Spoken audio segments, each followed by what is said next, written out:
tapi tidak ada nikmat yang sia-sia. Afa khalaqnakum abatha, apakah kami ciptakan kamu sia-sia? Aku beri engkau nyawa, aku titipkan roh di dalam jasadmu, kuberikan kesempatan tinggal di dekat az-zikra, tapi kenapa kau menjadi ayam yang mati di lumbung padi? Perutnya mungkin kenyang, tenggorokannya mungkin tenang, matanya mungkin lapang, tidurnya lelap, tapi jiwa kosong hampa. Akibat apa?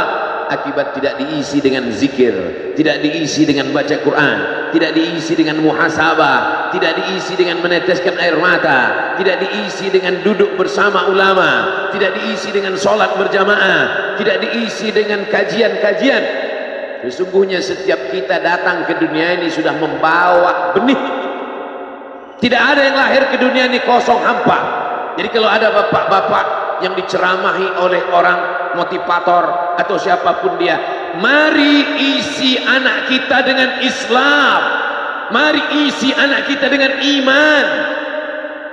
Tidak begitu guys. Kita lahir ke dunia ini bukan dalam keadaan kosong. Kita lahir sudah membawa iman. Mana dalilnya? A'udzubillahi minasyaitonir rajim. Wa idz akhadha rabbuka min bani Adam. Ingatlah ketika Allah mengambil persaksian dari seluruh anak cucu keturunan Adam. Wa asyhadakum. Allah mengambil persaksian. Asyhada yushhidu. Asyhadahum ala anfusihim. Ketika itu Allah bertanya, alastu bi rabbikum? Bukankah aku ini Rabb kamu? Semua kita waktu itu menjawab, bala syahidna. Ya, engkau adalah Rabb kami ya Allah. Setelah kita diisi, barulah kita masuk ke dalam rahim ibu kita, barulah turun ke bumi, barulah datang kemari. Lalu kemudian setelah di sini lupa, antaqulu yaumal qiyamati inna kunna an hadza ghafilin. Kami lupa, kami tidak ingat. Orang yang tidak ingat ini diingatkan. Fadzakir, ingatkanlah. Inna fa'ati az-zikra. Fadzakir, berilah peringatan. Inna fa'ati az-zikra. Inna fa'ati az-zikra. Az-zikra bermanfaat untuk siapa? Liman yakhsha, bagi orang yang takut bahwa dia nanti akan bangkit dari tanah, bahwa dia akan hidup sekali lagi, bahwa roh dan jasadnya akan dipertemukan lagi. Apa mungkin kita ini akan hidup lagi Pak Ustadz? Ucapanmu sama seperti ucapan Asi bin Wa'il yang membawa tulang kering kerontang yang sudah putih, tak ada lagi warna. Lalu dia bertanya, hal yuhyi rabbuka hadzal 'idhama ba'da ma baliya wa ramma? Apakah bisa Tuhanmu menghidupkan tulang ini lagi ya Muhammad?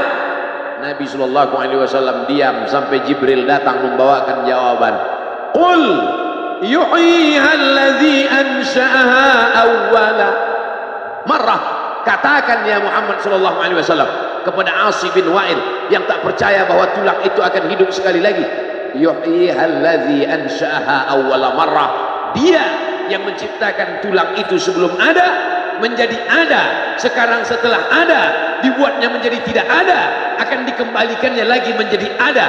Sedangkan menciptakan yang tidak ada menjadi ada saja dia sanggup, apalagi yang pernah ada dibuatnya menjadi tidak ada, dikembalikannya lagi menjadi ada. Innama amruhu idza arada syai'an ayyaqula lahu kun. Azmuz zanab, ujung tulang ekor sebesar ibu jari, tulang belakang sampai ke bawah, yang lain hancur. Ketika digali makam kuburan, ada yang tulang-tulang hanya tinggal tulang paha saja, ada yang hanya tinggal gigi dan rambut saja, yang lain hancur. Tapi ada satu yang tidak hancur, kata Allah, disampaikan Nabi Muhammad SAW, ujung tulang ekor sebesar ibu jari. Maka dari itulah nanti yang akan ditunjuk, tumbuh sel-sel tulang, tumbuh kulit-kulit, tumbuh darah daging, bangkit menjadi manusia sempurna di hadapan Allah. Masuk surga itu roh dan jasad. Jannatin tajri min tihal anhar.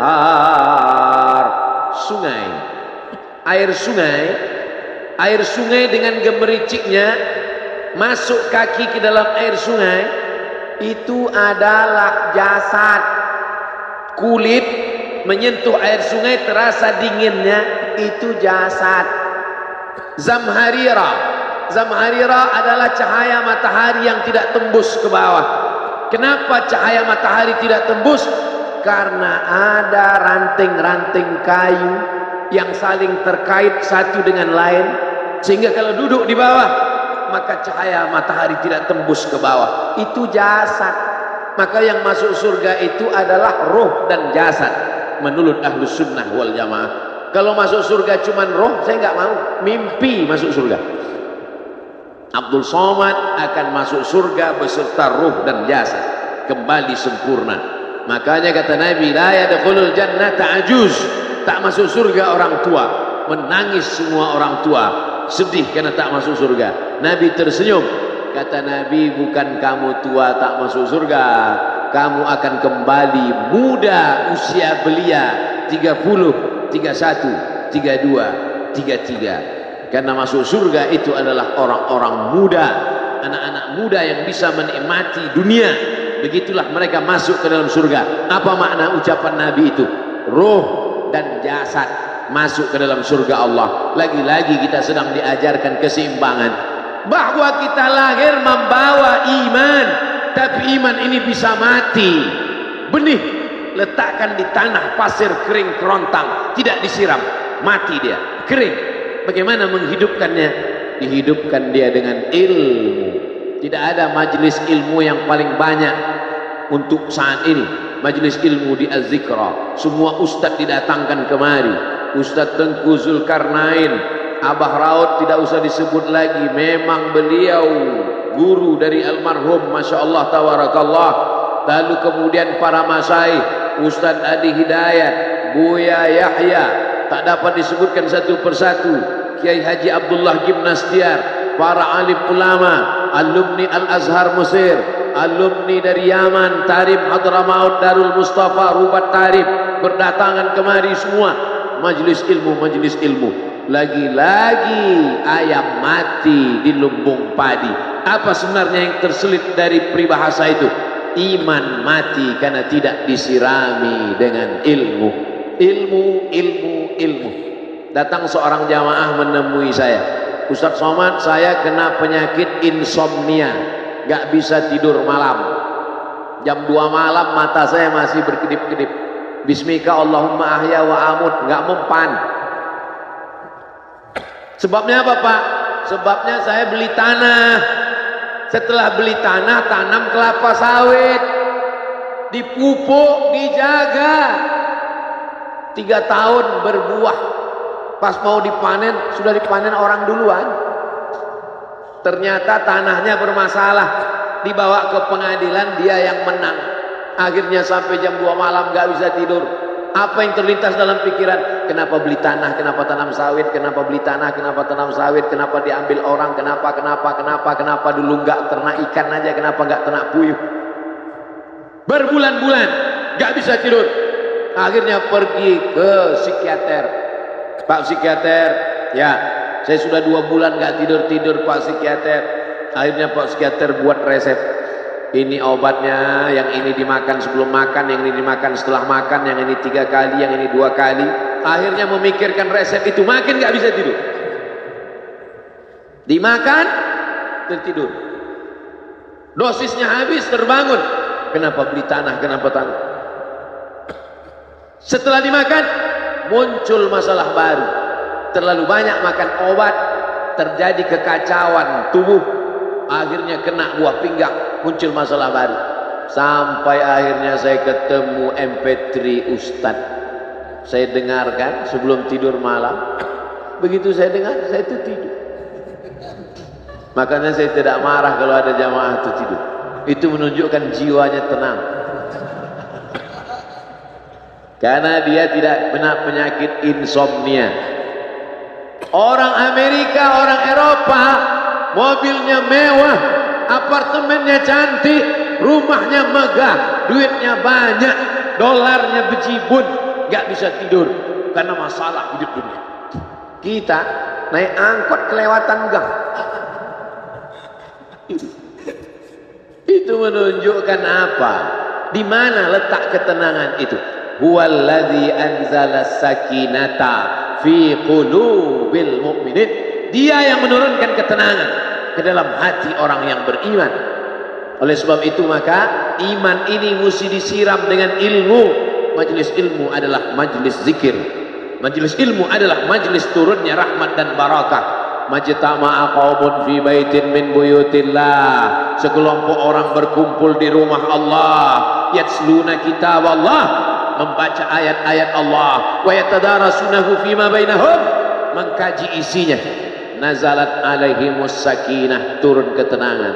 Wasyat bihimur rahmah, turun rahmat kasih sayang Allah. Haffat bihimul malaikah, dikelilingi oleh para malaikat. Wa dzakarahumullahu fi man indah, dibanggakan Allah Ta'ala dengan para malaikat. Tadi malam ketemu dengan murid dari Syekh Muhammad Yasin bin Isa Al-Fadani di Zawiyah Raudhah. Ketemu, cium tangan, barokah, zikir, sholawat, tenang jiwa. Lalu kemudian subuh ini ketemu dengan Abah Raud, ketemu dengan para penghafal Quran, ketemu dengan santri-santri, tenang jiwa. Tidak ada yang menenangkan jiwa ini selain daripada majlis zikir, majlis ilmu. Betapa meruginya ayam-ayam mati di lumbung padi. Benih tidak disiram, mati. Benih yang disiram dengan majlis ilmu tumbuh, tapi tidak berbuah. Maka mesti disiram pakai pupuk buah. Datang konsultasi, ini kenapa tidak berbuah? Kenapa ini tidak berbuah? Karena ternyata dia mesti diamalkan. Sudah dapat ijazahnya, sudah talaqi, sudah halaqah, kenapa nggak berbuah? Belum diamalkan. Paksa-paksakan diri sebelum tidur malam, wudhu dulu, sholat witir.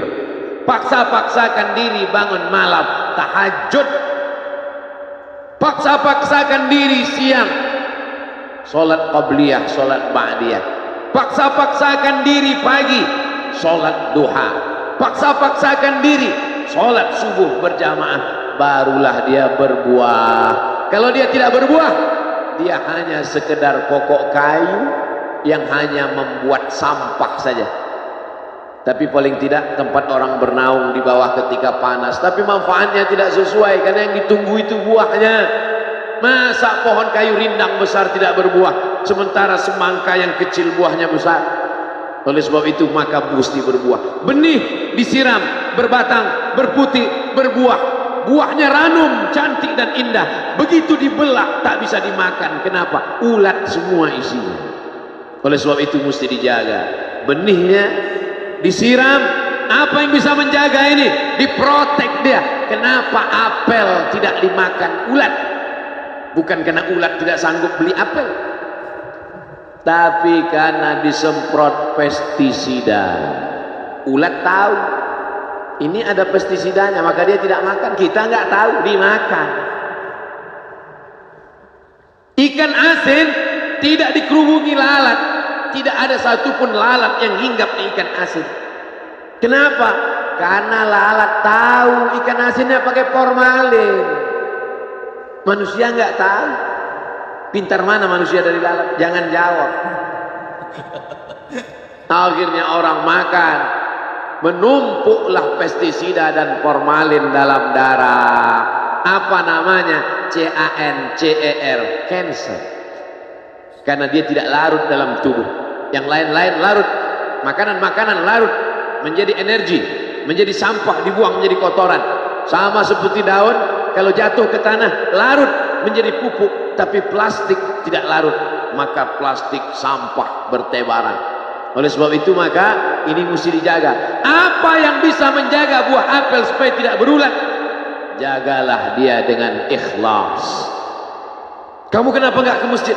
Saya kalau ke masjid riak, maka saya nggak ke masjid biar ikhlas. Tarkul amal li ajlin nas riak. Kata Imam Fudail bin Iyad, tarkul amal li ajlin nas riak. tidak jadi beramal karena takut dipuji orang, riya. Wal amal li ajlihim syirk, beramal karena ingin dipuji orang, syirik.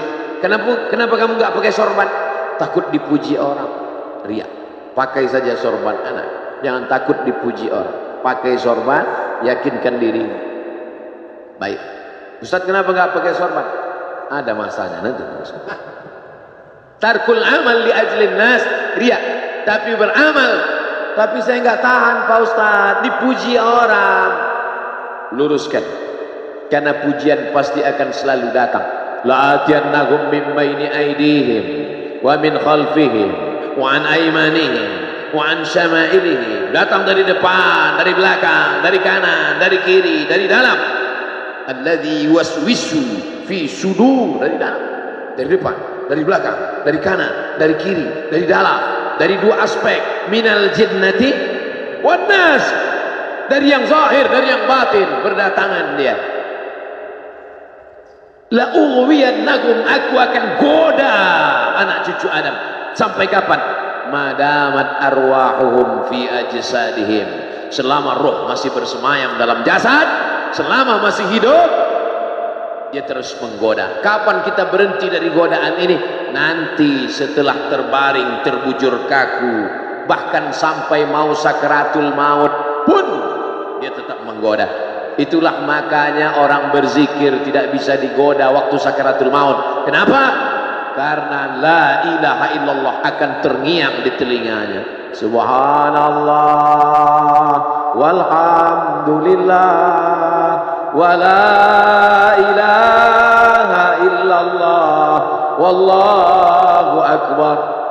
Subhanallah walhamdulillah wa la ilaha illallah wallahu akbar. Kalau itu diucapkan sekali, 10 kali, 100 kali, 1000 kali, terngiang dia di telinga kita. Bahkan ketika kita mau tidur malam pun terngiang dia.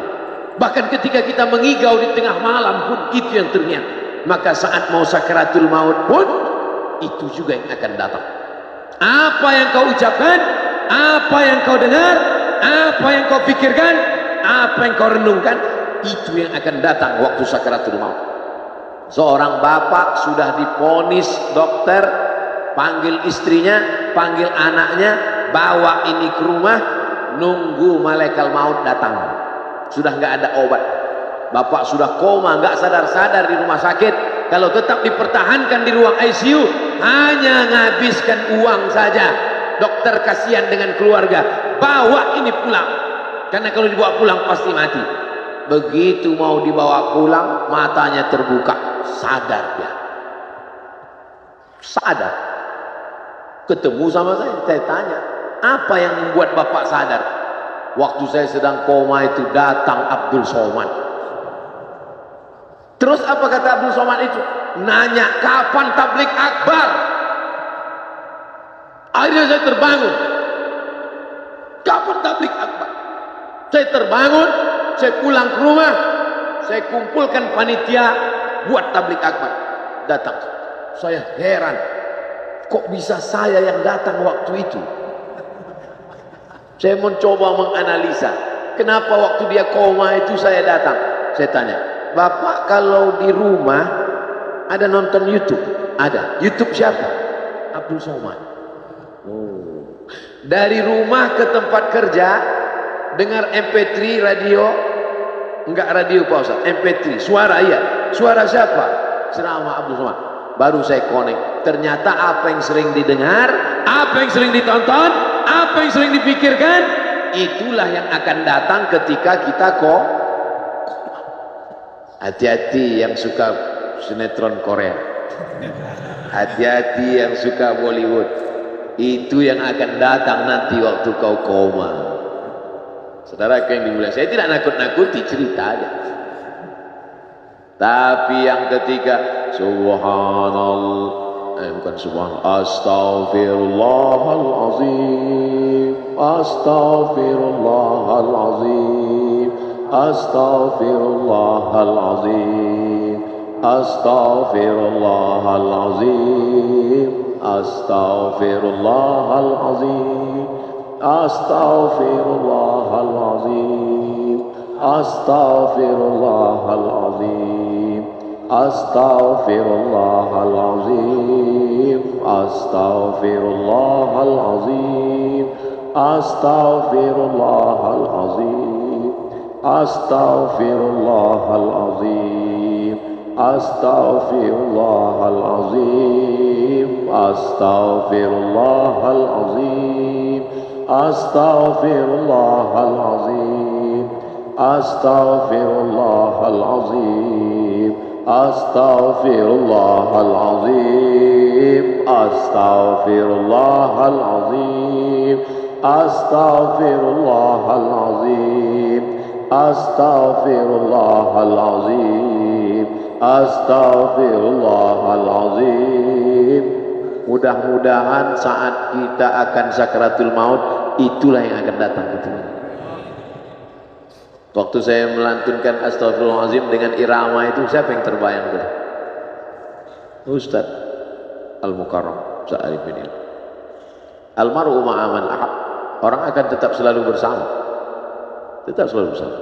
Itulah lantunan pertama yang saya dengar pertama kali di Pekanbaru, di halaman sekolah polisi SPN Pekanbaru. Sekarang sekolah polisi itu sudah jadi kantor Kapolda karena pindah. Setiap saya lewat di situ, kenangan. Di sinilah pertama kali, dan itulah lagu itulah sampai hari. Maka kalau saya lantunkan, saya ingat orangnya, saya terbayang wajahnya. Gitu. Betul kata Nabi, almar'u ma'aman ahab. Orang tidak akan pernah. Saya kalau diundang untuk ceramah kemarin berpikir 2-3 kali. Dulu saya membaca riwayat tentang Bilal bin Rabah yang pindah ke Damaskus setelah Nabi meninggal. Saya tidak paham cerita itu, karena Bilal bin Rabah pindah ke Damaskus, tidak mau azan lagi. Gak mengerti saya kisah itu ya. Yang saya pahami, setelah Nabi meninggal, dia pindah ke Damaskus, azan di Damaskus, Suriah. Diminta oleh Abu Bakar supaya datang ke Madinah azan, gak mau. Diminta oleh Sayyidina Umar, Bilal datang ke Madinah azan, enggak. Sampai akhirnya datang Sayyidina Al-Husain. Kata Sayyidina Al-Husain, datanglah. Bilal datang. Datang Bilal dari Damaskus ke kota Madinah, dan dia azan. Azannya tidak selesai. Kenapa tidak selesai? Karena dia merasakan kalau dia azan, bahwa nanti yang jadi imam Rasulullah. Dan ternyata perasaan itu sama bagi orang Madinah. Orang Madinah mendengar suara itu dulu lama sekali, dulu 3-5 tahun yang lalu. Dan kalau sudah suara itu terdengar, pasti nanti imamnya adalah Rasulullah. Ramai mereka datang, luar biasa ini azan, kata mereka. Karena kalau sudah azan ini yang pasti nanti imamnya.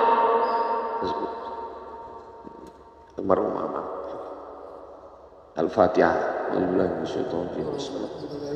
Alhamdulillah, Maliki yaumiddin. Iyyaka na'budu wa iyyaka nasta'in.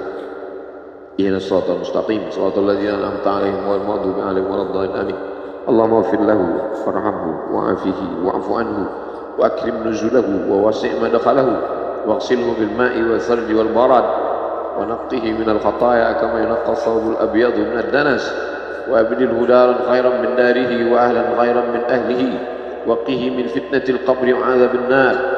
اللهم لا تحرمنا أجره ولا تفتنا وعده واغفر لنا وله ولإخواننا الذين سبقونا بالإيمان ولا تجعل في قلوبنا غلا للذين آمنوا ربنا إنك رؤوف رحيم. اللهم اجعل أهله وتلامذته وطلابه من الصابرين الذين إذا أصابتهم مصيبة قالوا إنا لله وإنا إليه راجعون. اللهم اجعل أبناءه وبناته من الصالحين والصالحات واحفظهم من كل سوء وشر. اللهم اجعل هذا المعهد الذكر معهدا عظيما مباركا تخرج منه الطلاب والطالبات من المجاهدين والمجاهدات في سبيلك بأموالهم وأنفسهم. اللهم احفظهم من الظلمات اللهم أخرجهم من الظلمات إلى النور اللهم وفقنا لما تحبه وترضاه اللهم اجعل أبناءنا وبناتنا من حفاظ القرآن والحافظات اللهم اجعل قبره روضة من رياض الجنان لا تجعل قبره حفرة من حفر النيران وصلى الله على سيدنا ومولانا وشفيعنا وذخرنا محمد وعلى آله وصحبه وسلم والحمد لله رب العالمين. Kalau sayang dengan almarhum, hidupkan majlisnya, ramaikan, bangkitkan semangat, tunjukkan kepada Allah Subhanahu wa taala bahwa kita cinta. Sab'atun yudhilluhumullah, 7 orang yang dapat naungan yauma la illa dhilluh, hari itu tak ada naungan kecuali naungan Allah. Rajulani, 2 orang tahabba fillah, berkasih sayang karena Allah, ijtama'a alaih, bersama karena Allah, wa tafarraqa alaih. Saya berharap saya dengan almarhum, saya dengan Abah Rauf, saya dengan para sahabat termasuk yang mendapatkan naungan ini. Saya dengan almarhum tak ada hubungan kepentingan, kami tak ada hubungan politik, kami tak ada hubungan ekonomi, kami murni karena la ilaha illallah Muhammad Rasulullah. Alaiha nahya, dengan itu kami hidup, wa alaiha namutu, dengan itu kami mati, wa biha nub'atsu insyaallah, dengan itu juga nanti kita akan dibangkitkan. Sayang dengan Nabi, hidupkan masjid-masjid. Sayang dengan ulama, hidupkan majelis-majelisnya. Jaga peninggalan-peninggalannya, lanjutkan perjuangannya. Itu bukti sayang. Sayang bukan di tepi bibir, sayang bukan basa-basi. Oleh sebab itu kita akan dituntut di hadapan Allah tentang nikmat besar ini. Mudah-mudahan kita lulus ujian dunia, ujian akhirat. Amin ya rabbal alamin. Terima kasih segala perhatian. Mohon maaf segala kesilapan dan kekhilafan. Jangan lupa salat sunat isyraq 2 rakaat. Terima kasih. Wassalamualaikum warahmatullahi wabarakatuh.